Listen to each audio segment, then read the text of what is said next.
সুধী ভক্ত সজ্জন, অমৃত পিপাসু দাদা ও মায়েরা, যেহেতু পূজা আমাদের আর্যদের কৃষ্টি, এটা হাজার বছরের কৃষ্টি।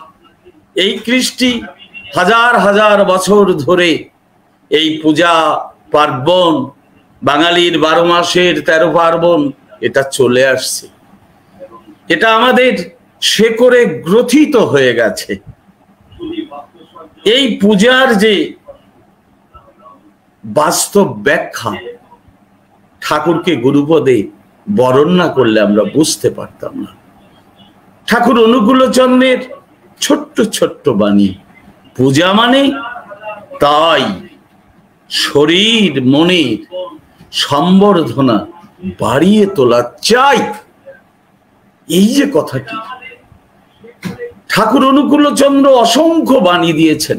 পূজা পাঠ তুই যতই করিস, ফুল তুলসী গঙ্গা জলে, অনুশীলনী কৌশল ছাড়া জ্ঞান হবে না কোনো কালে। এই পূজা করে যদি আমাদের ভেতর পূজার যে মাহাত্ম্য, পূজার যে উদ্দেশ্য, সেটি যদি আমরা বিশেষভাবে বিসর্জনের মাধ্যমে অর্জন করতে না পারি, আমাদের ভেতরে সেই জগদম্বা জগত্তারিণী মহিষাসুর মর্দিনীর উপাসনা করে যদি আমাদের ভেতরে সেই অসুর প্রবৃত্তি ধ্বংস করতে না পারি, জগতের প্রত্যেকটি মাকে যদি আমরা মাতৃজ্ঞানে সম্বোধন না করতে পারি, তাহলে কিন্তু আমাদের এই পূজা অরণ্যে রোদন হবে। সত্যিকার অর্থে কাঠমাটি দিয়ে পূজা করে তার ভিতরে প্রাণ প্রতিষ্ঠা করে আমার ভিতরে পূজার মাহাত্ম্যকে আন করতে হবে, অ্যাসিড করতে হবে। জগতের প্রত্যেকটি নারীকে মাতৃ আসনে বসাইতে পারিবে যবে, পুতুল গড়িয়া প্রতিমা পূজা সার্থক হইবে তবে। এই পূজার মাহাত্ম্য হচ্ছে তাই। আমাদের উপনিষদ বলছে মাতৃবৎ পরদারেষু পরদ্রব্যেষু লোষ্টবৎ আত্মবৎ সর্বভূতেষু যপশ্যতি সপণ্ডিত। সেই পণ্ডিত ঠাকুর বলছেন, অন্তরে মাতৃভাব জাগ্রত না হলে স্ত্রীলোক ছোঁয়া তো দূরের কথা, মুখ দর্শন না করা আরো ভালো। এই জন্যে আমাদের শুধু পূজা পাঠ করলেই চলবে না, পূজার মাহাত্ম্য। পূজা করছি, কিন্তু পূজার যে গভীর তত্ত্ব আমার দেহ মনে প্রাণে এবং আমার ব্যক্তিগত জীবন আচরণে আমি প্রস্ফুটিত করতে পারছি না। উচ্চারিত হচ্ছে মাতৃরূপেণ সংস্থিতা, বিদ্যা রূপেণ সংস্থিতা, নিদ্রা রূপেণ সংস্থিতা, মধু রূপেণ সংস্থিতা, কিন্তু আমি বিদ্যা অর্জন করতে পারছি না। আমার ভিতরে শক্তি অর্জন হচ্ছে না, আমার ভিতরে মাতৃভাব জাগ্রত হচ্ছে না, অথচ মহিষাসুর মর্দিনীর পূজা করছি আমরা। আমার কাম ক্রোধ লোভ মদ মোহ মাৎসর্য আমি দমন করতে পারছি না। তাহলে পূজা করে আমার কনসেন্ট্রিক হতে হবে, আমার নাম ধ্যান করতে হবে, যজন যজন ইষ্টভীতি কাটায় কাটায় প্রতিপালন করতে হবে।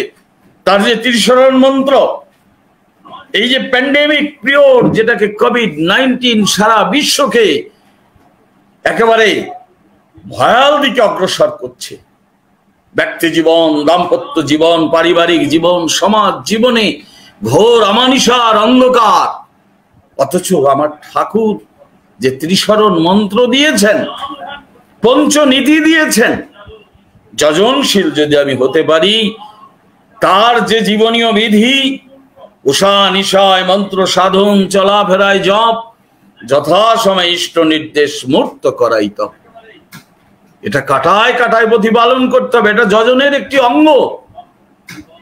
আজকে যদি আমি কঠিন ভাবে রিয়েলাইজেশন করি, অনুধ্যান করি, তার যে জীবনীয় বিধি আমার জীবনে কাটায় কাটায় প্রতিপালন করি, শুধু প্রতিপালন করলে হবে না, অন্যকে জানানোর যে আকুলতা, যে ব্যাকুলতা, যে ইচ্ছা, যে লিপ্সা, একেবারে বুকটা ফাটো ফাটো হয়ে যাবে, সেটা হলো যাজন। তাই তিনি বলছেন যাজনে পাগল হওয়া লাগে। এবং জীবনীয় বিধির আরেকটি দিক হলো ইষ্টভৃতি। আমি সারা বিশ্ববাসীকে জানাতে চাই, এই ইষ্টভীতি হলো দীক্ষার মূল মালিকুল। আমি প্রতিটা অনুষ্ঠানেই বলে থাকি, এই ইষ্টভীতি কাটায় কাটায় করতে হবে। ইষ্ট চেতন ব্যক্তিত্বটা, মন্ত্রে চেতন মন। ইষ্টভৃতে দীক্ষা চেতন, সেবায় চেতন ধন। দীক্ষা নিলে জানিস মনে, ইষ্টভীতি করতেই হয়। ইষ্টভীতি বিহীন দীক্ষা কভু কি রে চেতন রয়। যতই আসুক বিঘ্ন বাধা, যেমনই হোক প্রাণ, ইষ্টভীতি আনেই আনে সবার পরিত্রাণ। এবং এই ইষ্টভীতি ইষ্ট সকাশে প্রেরণ করতে হবে। তিনি তার ছড়াবাণীর ভিতর দিয়ে বলছেন, ইষ্টভীতি ইষ্টকেই দিস, করিস না তা বঞ্চনা। অন্যকে দিলেই জানিস আসবে বিপাক গঞ্জনা। এই জন্যে আমাদের যজন যাজন ইষ্টভীতি কাটায় কাটায় প্রতিপালন করতে হবে। আর সু অস্তি অয়ন সস্তায়ন, সস্তায়ন ব্রত যদি আমি কাটায় কাটায় প্রতিপালন করি, তাহলে ঠাকুরের যে জীবনীয় বিধি, তাতে আমার জীবনে কোনোদিন কোভিড-19 আমি আক্রান্ত হব না। কারণ মৃত্যু ভয় দূরীভূত হয়ে যাবে। ঠাকুর বলছেন মহাভাববাণী পুণ্যপুঁথিতে, কি চাস প্রশ্নবোধক, চাস কি? যদি আমাকে চাস সব পাবি, আর চাটা না পাই দুঃখ, আর করাই পাওয়ার জননী। এই জন্যে তার যে জীবনীয় বিধি পালন করিয়া এই পঞ্চনীতি, মরণ ভীতি পায়ে দলুরি। সস্তায়নী পালে না, উন্নতিতে চড়ে না। তিনি অসংখ্য বাণী দিয়েছেন, হাজার হাজার বাণী। জীবনকে সুন্দর রাখতে গেলে, দেহকে সুন্দর রাখতে গেলে, ব্যক্তি জীবনকে সুন্দর বা পরিপাটি করতে গেলে, দাম্পত্য জীবনকে যদি সুন্দরভাবে পরিপাটি করতে হয়, সুন্দর থাকতে হয়, রোগ থেকে মুক্ত থাকতে হয়, তাহলে সস্তায়নী সদাচার পালন করতে হবে। শুধু খাওয়া দাওয়ার ব্যাপারে সস্তায়নী পালন, সদাচার পালন করলে হবে না। আমাদেরকে অবশ্যই আধ্যাত্মিক সদাচারও পালন করতে হবে। এটা নাম ধ্যানের মাধ্যমে সম্ভব।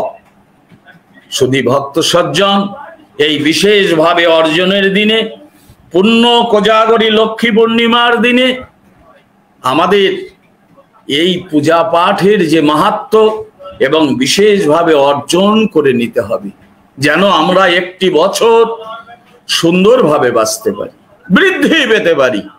এবং এই বাঁচা বাড়ার যে বৃদ্ধির যে তুক, যে লহজিমা, সেটি কে জানেন? জীবন বৃদ্ধিভাদের স্বয়ম্ভু যিনি, যিনি 81টি বছর নিজের জীবনে প্রতিপালন করে সারা বিশ্ববাসীকে জানিয়েছেন। এই জন্যে আপনাদের প্রতি আমার একান্ত আবেদন, সারা বিশ্বের মানুষের মহাতীর্থ সামান্য মাটি নয়, ওই তিনি যখন যেখানে আবির্ভূত হয়েছেন সেই স্থানে মানুষের পরমতীর্থ।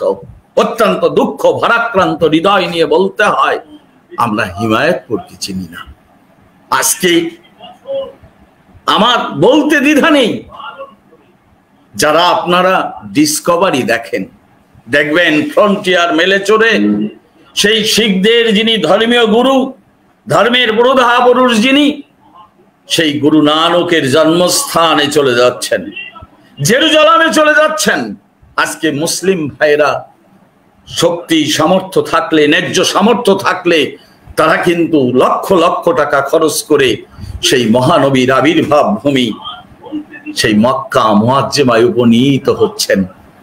কিন্তু আমার মনটা ব্যথায় ভরে ওঠে, শ্রীদাম হিমায়তপুরে সেভাবে ভক্তদের সমাগম দেখতে পাই না।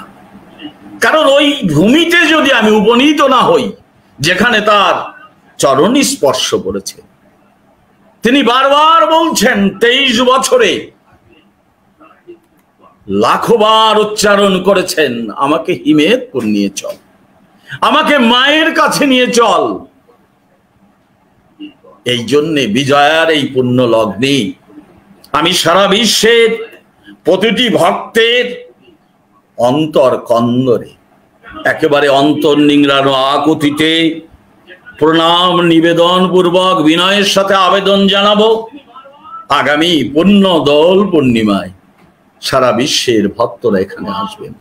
এখানে হিন্দু, মুসলিম, বৌদ্ধ, খ্রিস্টান, জৈন সবার অবারিত দ্বার। আপনারা হিদায়াতপুর আপনাদেরকে হাতছানি দিয়ে ডাকছে, আপনারা সবাই এখানে আসবেন।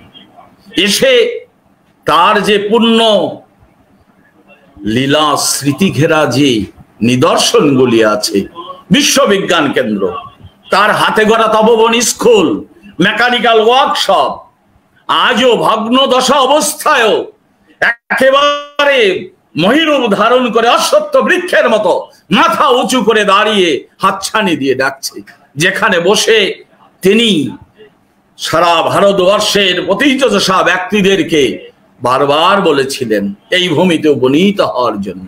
জানকীনাথ বসু এসেছিলেন, প্রভাবতী দেবী এসেছিলেন, দেশবন্ধু চিত্তরঞ্জন এসেছিলেন, ভারতের ফাদার অব নেশন যাকে বলা হয় মহাত্মা গান্ধী এসেছিলেন এই ভূমিতে। আপনাদের চরণের প্রান্তে আমার একান্ত আকিঞ্চন, আপনারা সবাই শ্রীরাম হিমায়তপুরে আসবেন, এসে তার ৫৮ বছরের যে স্পর্শ গন্ধ অনুভব করবেন।